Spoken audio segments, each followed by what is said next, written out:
Hey VC, how's it going? Right, okay, another car boot sale video, so vinyl finds. So yeah, here in the UK, it's been really hot for the last couple of weeks, so people are filling up their car boots with all sorts of crap to sell in the fields on a Saturday and Sunday morning. So I'm there every Saturday and Sunday, sort of 5 o'clock, looking for records. And here is some of the stuff that I've picked up over the last few weeks. So you tell me whether I should have stayed in bed or not, but see what you think. So starting off with this. This is, of course, Led Zeppelin, Physical Graffiti. This is the first UK press, 1975. Now, I hadn't heard this album in years. I do have a copy of this already, but yeah, this is a really nice copy. So I'll have to compare this to the one I've already got. But yeah, I haven't listened to Led Zeppelin for a long time, and I'll probably get hammered in the comments for this, but I do like Led Zeppelin. I think Robert Plant has got a fantastic voice. I love the way that his solo career has progressed. That sort of desert blues stuff he does. It's like really interesting solo career. Obviously, great musicians throughout. However, Jimmy Page's guitar playing doesn't really do it for me. Great riffs, but I find his solos really messy. Now, I know that people are going to put in the comments that Jimmy Page is one of the greatest guitarists of all time. I get that, but just not my taste. So I very rarely listen to Led Zeppelin, but this is brilliant. Thoroughly enjoyed this. Sounded great, particularly the track Trampled Underfoot. Never get tired of hearing that. So there you go. Same day I also picked up this. This is a debut album from Steppenwolf with Born to Be Wild on it, of course. I don't think I ever need to hear that song again, but I picked it up for the tracks such as Suki Suki and I'm Your Hoochie Coochie Man. I was quite interested to hear those. So yeah, nice original UK copy. Flip back sleeve. I said it's their debut album. I'm sure it is, but yeah, somebody will correct me if I'm wrong. So there you go. Right, so a couple of things that are a little bit different now. Over the years, I've bought so many Moog albums, you know, so most of them have been terrible, but every now and again you come across a real gem. So I appreciate it should be pronounced Moog, but the pun doesn't work otherwise. So a couple of albums here. So first of all, Moog Indigo. And the other one is The In Sound from Way Out. So both of these are early 70s. These are slightly later pressings from I think the mid 70s because the originals had slightly different sleeves, so I didn't recognise them when I first picked them up. But these have been heavily sampled over the years. This album in particular, now this is okay. You know, it's a bit of a novelty. It was an interesting listen, a few nice moments, but this is great. So this has a couple of tracks on here, such as the track EVA and another track called The Elephant Never Forgets, both of which have been heavily sampled over the years by the likes of Gangstar, A Tribe Called Quest, Madlib. So yeah, and I'll perhaps do a needle drop on a track from that so you can check it out for yourself.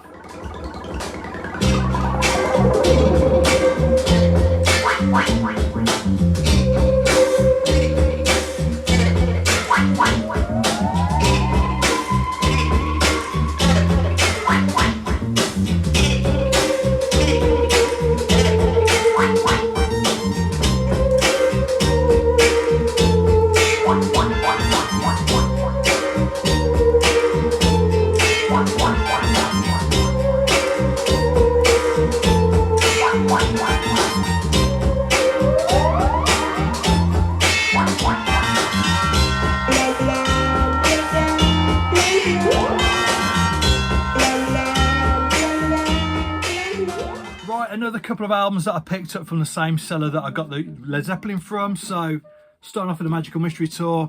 Yeah, I really love this record. This is perhaps one of the Beatles albums that I played the most over the years. Obviously I've already got this, so I'm going to pass this on to a friend that I know has been after a copy of this. But yeah, really nice. I think this is a slightly later reissue. I think it's from about 1970. But yeah, really nice. Sounds great as well. And a Van Morrison album. Is this Wavelength, is it? Yeah, Wavelength, 78, on Warner Brothers, of course. Now, I've been listening to a lot of Van Morrison over the sort of last 6 months or so, particularly the albums that came out in the late 70s, early 80s, that sort of new age sound that he had. Yeah, I quite like those. The very middle of the road albums such as Common One. But this is, you know, the sort of the back end of his Caledonian soul sound, so it's okay. It's pretty middle of the road, pretty uninspiring, but yeah, I just like Van Morrison, but there you go. So the fun about going to car boot sales is just finding random stuff. It's the not knowing what you're going to find. Obviously some things such as the Led Zeppelin, the Beatles, anybody would pick up. But it is nice to find records that everybody else has passed on, but for some reason they appeal to you. So, for example, this is a soundtrack, came out late 60s for a film called Candy. Now, interesting, this film, I mean, look at this cast list. So, Charles Aznavour, Marlon Brando, Richard Burton, James Coburn, Walter Matthau, Ringo Starr, Anita Pallenberg. Yeah, a real mixture of a cast there. But the reason why I picked it up, I mean, it features a couple of tracks on here by the Byrds and Steppenwolf, which are okay. Obviously Magic Carpet Ride by Steppenwolf, you can't go wrong with that. But the incidental music by Dave Grusin is fantastic. And again, this features a couple of samples, in particular the track Ascension to Virginity, which I think has been again sampled by Madlib, and I'll perhaps do a needle drop on that.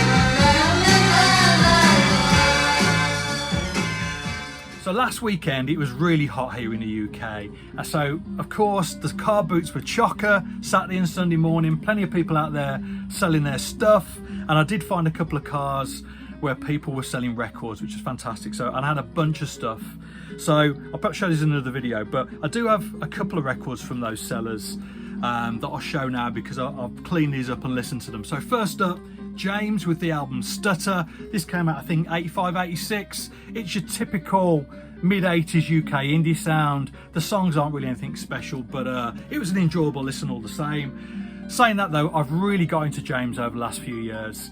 Ever since I saw them play live, probably about 7 or 8 years ago now, a friend of mine had been going on for ages about I should go and check them out live, and I went along with him, and ever since then I've gone every tour, every time they come around here in the UK. Yeah, a wonderful live band. The front man, Tim Booth, you can't take your eyes off him, so yeah, if you get a chance to see them, do. But I was pleased to pick this up, albeit not something I'm necessarily going to go back to too often.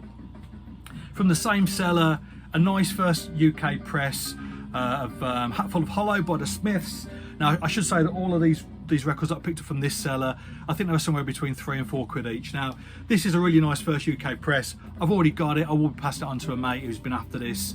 But if you don't know it, this is predominantly made up of Peel sessions, and for me the version of What Difference Does It Make is far superior on this album than it is on the debut album. So there you go. I'll show some more of those in another video now. And finally, a few weeks ago now, I went to a local car boot sale, just a small car boot.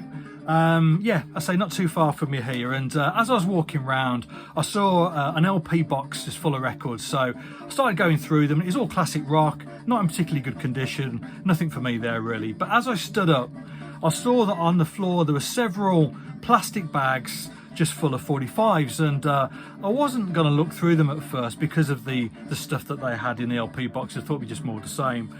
But on top of one of the bags I saw this, which is, as you can see there, Moody Blue, credited to U-Roy. So U-Roy, obviously a reggae artist, so I thought I'll go through these bags. Now I couldn't get through these records quick enough. I just wanted to get through and pull out the reggae, which is what I did.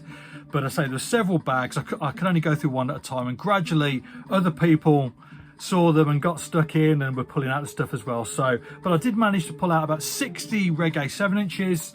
I paid 25 quid for all of them, so less than 50 pence a record. And they're all in fantastic condition, and a real mixture of stuff as well. So for example, on the Ethnic label, this is the Selectors with Pledging Your Love, very nice. This is a really nice one actually. On the Duke Reid label, Hugh Roy with Version Galore, great tune, many of you will know that. Tommy McCook on a B-side there. Now this is really nice as well. On the Ashanti label, Winston Francis's version of California Dreamin', produced by Cox and Dodd. And on the flip, the track Soul Food, recorded by The Sound Dimensions. So I'll play a quick clip of that.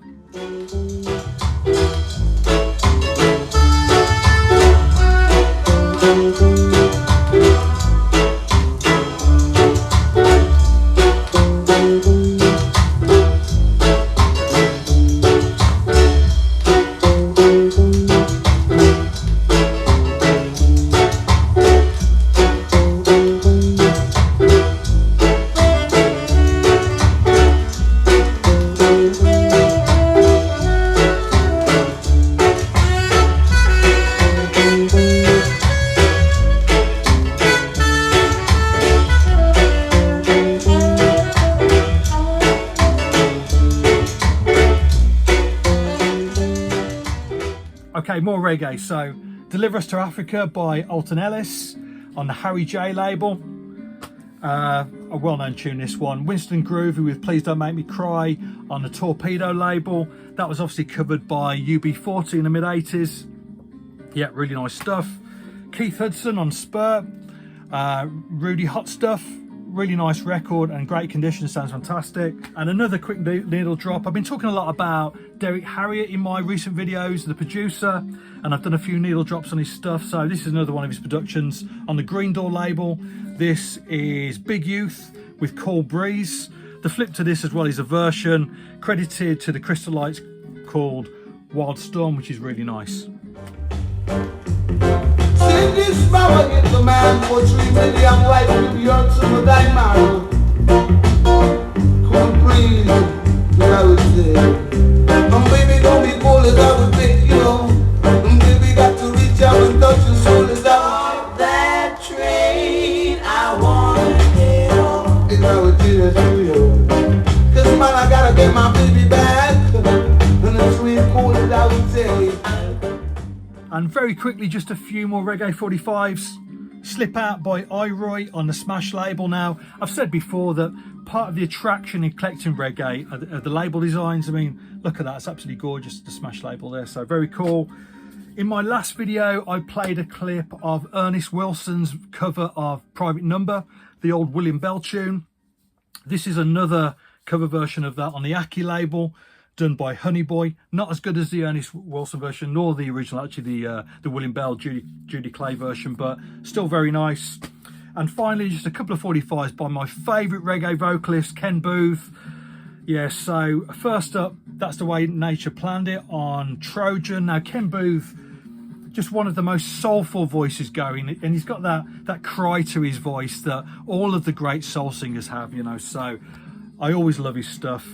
And one more Ken Booth as well on Palmer Supreme, and I'll do a brief needle drop on this to finish the track, Look What You've Done to Me. Absolutely beautiful stuff. So there you go, that's just some of the reggae that I picked up at a car boot. So there you go, cheers. Then I know I'm right, but before I go